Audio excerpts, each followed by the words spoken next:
Qeshm দ্বীপে হামলার জবাবে জর্ডানে মার্কিন ঘাঁটিতে ইরানের ব্যালিস্টিক ক্ষেপণাস্ত্র হামলা।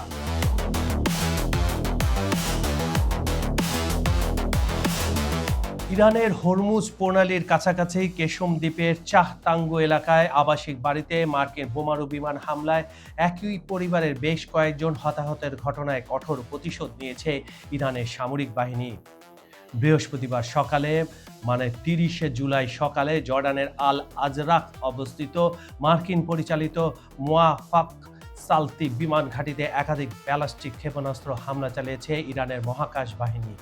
আপনারা শুনে অবাক হবেন, আমরা জানি সাধারণত প্রতিটা দেশে 5 থেকে 6টা বাহিনী থাকে। ইরানে এই ধরনের প্রায় 40টার মতো বাহিনী আছে। তাদের মহাকাশ বাহিনী আলাদা, যারা ক্ষেপণাস্ত্র করে, তাদের ড্রোন বাহিনী আলাদা, সাইবার বাহিনী আলাদা, তারপরে তাদের সামরিক বাহিনীর 3-4টা পার্ট আছে, বাসের অনেক ধরনের তাদের বাহিনী আছে। এক একটা ইউনিটের জন্য হেলিকপ্টার বাহিনী আছে, তারপর বিমান বাহিনী আছে, নৌবাহিনীর 3-4টা পার্ট আছে, প্রচুর বাহিনী তাদের আলাদা আলাদা সেপারেট রয়েছে। ইরানের দপ্তর থেকে জর্ডানের জনগণের উদ্দেশ্যে দেওয়া এক বিবৃতিতে জানানো হয়, এ ধ্বংসাত্মক ক্ষেপণাস্ত্র হামলায় জর্ডানের ওই ঘাঁটিতে থাকা মার্কিন যুক্তরাষ্ট্রের 3টি F-35 যুদ্ধবিমান পুরোপুরি ধ্বংস হয়েছে এবং আরও 3টি গুরুতরভাবে ক্ষতিগ্রস্ত হয়েছে। এছাড়া হামলায় বেশ কয়েকজন মার্কিন সামরিক কর্মকর্তা এবং কারিগরি ও রক্ষণাবেক্ষণ কর্মী হতাহত হয়েছেন বলে জানা গেছে। জর্ডানে অবস্থানরত এই অধিকৃত ঘাঁটি ব্যবহার করে মার্কিন যুক্তরাষ্ট্র ভোররাতে ইরানের সাধারণ নাগরিকদের উপর বর্বর হামলা চালিয়েছে বলে দাবি করে তেহরান। বিবৃতিতে জর্ডানের জনগণকে তাদের আন্তরিক অবস্থান ও সহায়তার জন্য ধন্যবাদ জানিয়ে ইরান স্পষ্ট করে যে মধ্যরাতে নিরীহ পরিবার উপর আক্রমণকারী এই বাহিনীর অবস্থান এই অঞ্চল হতে পারে না, এখান থেকে তাদের সরে যেতে হবে। জর্ডানের সাধারণ জনগণও এটা চাইছে বলে ইরান বিবৃতিতে জানিয়েছে। শেষ মার্কিন দখলদারকে এই অঞ্চল থেকে বিতাড়িত না করা পর্যন্ত এই যৌথ সংগ্রাম অব্যাহত থাকবে বলেও জানানো হয়। গত জুলাইয়ের শুরু থেকে ইসলামাবাদ সমঝোতা স্মারক লঙ্ঘন করে যুক্তরাষ্ট্র ইরানের দক্ষিণাঞ্চলে হামলা চালানোর পর থেকে ইরান অপারেশন নাসার 2 এবং অপারেশন সাইকাহ এর আওতায় আঞ্চলিক মার্কিন ঘাঁটিগুলোতে নিয়মিত ড্রোন ও ক্ষেপণাস্ত্র হামলা চালিয়ে আসছে। সাইকা হচ্ছে বজ্রপাত, বিদ্যুতের গতিতে যে হামলা হচ্ছে তার নাম সেটা দেওয়া হয়েছে। মধ্যপ্রাচ্যের রণকৌশলের নতুন মোড়, ইরানের খেইবার শেকান ও নেক্সট জেনারেশন মিসাইলের তাণ্ডব।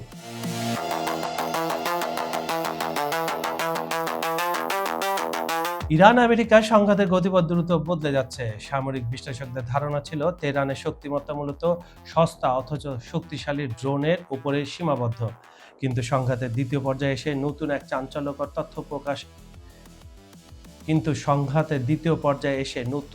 এক চাঞ্চল্যকর তথ্য সামনে এসেছে। ড্রোন ছাড়িয়ে এখন আলোচনায় উঠে এসেছে ইরানের স্বল্প খরচে শক্তিশালী মিসাইল। বিশেষ করে খেইবার শেকান নামক মিসাইলটি নিয়ে এখন বিশ্বজুড়ে তোলপাড় চলছে, যা এমনকি পশ্চিমা গণমাধ্যমে ব্যাপক ঝড় তুলেছে। 1400 কিলোমিটার পাল্লার এই মিসাইলটি সহজে স্থানান্তরযোগ্য এবং এটি নিশানা মিস করে না বললেই চলে। যুদ্ধ দীর্ঘায়িত করার কৌশলে এবং মার্কিন যুক্তরাষ্ট্রকে সামরিক ও অর্থনৈতিক চাপে রাখতে ইরান তাদের শক্তিশালী মিসাইলগুলো শুরুতে ব্যবহার করতে নারাজ। এই জন্য আমরা 40 দিনের যুদ্ধ এবং পরবর্তীতে 14 দিনের যুদ্ধে এই বিশাল বিশাল মারাত্মক ম্যানুভারিং ড্যান্সিং মিসাইলগুলো কিন্তু ছাড়তে দেখিনি। ইরান 2-1টা ছেড়েছিল, খোরামশাহ এই টাইপের, কিন্তু এই মিসাইলগুলো যেগুলো নাম বললাম এগুলো কিন্তু তখন তারা ছাড়েনি। ফলে দীর্ঘ 13 দিনের ধ্বংসযজ্ঞে এই সস্তা মিসাইলটি মধ্যপ্রাচ্যের রণক্ষেত্রে মূল ভূমিকা পালন করেছে। সামরিক বিশেষজ্ঞদের মতে যুদ্ধের তৃতীয় ধাপে এসে আমেরিকার সমরাস্ত্রের মজুদ কমে আসা এবং টানা হামলা চালাতে না পারার বিষয়টি স্পষ্ট হয়ে উঠেছে। ওয়াশিংটন যখন বিরতি দিয়ে ইরানকে দমানোর চেষ্টা করছে, তেহরান তখন এই সুযোগেরই অপেক্ষা করছিল। আয়াতুল্লাহ খামেনির দেশ তাদের বিশ্বমানের শক্তিশালী প্রতিপক্ষকে পুরোপুরি কাবু করতে তৃতীয় পর্যায়ে সর্বশক্তি নিয়ে মাঠে নামার প্রস্তুতি নিচ্ছে। এই নতুন ধাপে ইরান দৃশ্যপটে হাজির করতে যাচ্ছে হাজ কাসেম, ফাত্তা, খোরামশাহ এবং সেজ্জিলের মতো পরবর্তী প্রজন্মের নেক্সট জেনারেশন যেটা বলি উন্নত মানের মিসাইল। বর্তমানে ইরানের হাতে 1000-এরও বেশি ব্যালিস্টিক মিসাইল রয়েছে বলে মনে করা হয়, কিন্তু এই সংখ্যাটা 4000-এরও বেশি, যার মধ্যে এই নেক্সট জেনারেশন মিসাইলগুলো সবচেয়ে গুরুত্বপূর্ণ। এছাড়াও তাদের আরও রয়েছে, তাদের ICM ক্ষেপণাস্ত্র রয়েছে, যেটা রাশিয়ার সাহায্যে তারা তৈরি করেছে, টেকনোলজি শেয়ার করে। ইরানের ড্যান্সিং মিসাইল নিয়ে চিন্তিত বিশ্ব।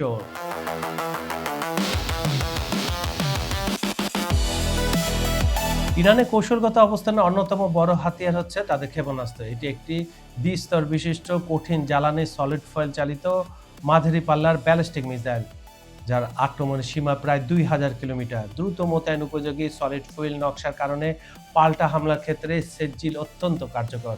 ইরানের ১.৫ থেকে ২,০০০ কিলোমিটার পাল্লার এই মিসাইলগুলো মূলত যুদ্ধের পুরো মোড় ঘুরিয়ে দিচ্ছে। সেলজি ছাড়াও সাহাব-3, ইমাদ, কদর-1, ফাত্তা সিরিজ ও খুররামশার মতো ক্ষেপণাস্ত্রগুলো কাতার, বাহরাইন, কুয়েত, সৌদি আরব এবং সংযুক্ত আরব আমিরাতে অবস্থিত মার্কিন সামরিক ঘাঁটিগুলোতে খুব সহজেই নিখুঁত আঘাত হানতে সক্ষম। সংঘাতের এই নতুন পর্যায়ে ইরানের উদ্ভাবনী রণকৌশল ও মিসাইল শক্তি পুরো মধ্যপ্রাচ্যের ভূ রাজনীতিতে বড় ধরনের পরিবর্তন আনছে। পেন্টাগনের দম্ভ নাকি ইরানের মিসাইল পাওয়ার, শেষ পর্যন্ত মধ্যপ্রাচ্যের এই আগুন কোথায় গিয়ে থামবে বন্ধুরা? উত্তর লুকিয়ে আছে সময়ের গর্ভে। কিন্তু আসল খেলা তো কেবল শুরু। মধ্যপ্রাচ্য কি তবে তৃতীয় বিশ্বযুদ্ধের দ্বার প্রান্তে? আপনার কি মনে হয়, আমেরিকা কি পারবে ইরানের এই মিসাইল ঝড় থামাতে, নাকি মধ্যপ্রাচ্য থেকে চিরতরে গুটিয়ে নিতে হবে মার্কিন সাম্রাজ্য? আরেকটি প্রশ্ন, ইসরায়েল এখনো এই যুদ্ধে নামছে না কেন? দ্বিতীয় দফার যে ১৩ দিনের যুদ্ধ হলো, আবার বিরতি দিয়ে ৬ দিনের মাথায় যেটা পড়লো, এখনো পর্যন্ত ইসরায়েল কি কারণে নামছে না? আপনারা কমেন্টে জানান। শুধু আমেরিকাই কেন হামলাটা করছে, আর ইসরায়েল ইরানে হামলা করছে না এটা আমরা জানি, কিন্তু ইরানও কেন ইসরায়েলে হামলা করছে না এটাও আপনারা কমেন্টে জানাবেন। আপনার মতামত এখন এই কমেন্ট বক্সে ঝড় তুলে জানিয়ে দিন। আর হ্যাঁ, আন্তর্জাতিক রাজনীতির এমন মাথা নষ্ট করা সব এক্সক্লুসিভ আপডেট সবার আগে পেতে এখনই সাবস্ক্রাইব করুন খবর সংযোগ। বিজ্ঞাপনের জন্য ডেসক্রিপশনে থাকা নাম্বারে যোগাযোগ করুন। পৃথিবীর যে প্রান্ত থেকেই দেখছেন, কমেন্টে আপনার দেশের নাম লিখতে ভুলবেন না। আমি কাজল হায়দার আজকের মতো এখানেই বিদায় নিচ্ছি। দেখা হচ্ছে ঠিক পরের ভিডিওতে নতুন কোনো বৈশ্বিক ধামাকা নিয়ে, কোনো এক্সক্লুসিভ ভেতরের খবর নিয়ে। ততক্ষণ পর্যন্ত সবাই ভালো থাকুন, সতর্ক থাকুন, চোখ রাখুন খবর সংযোগে। আল্লাহ হাফেজ।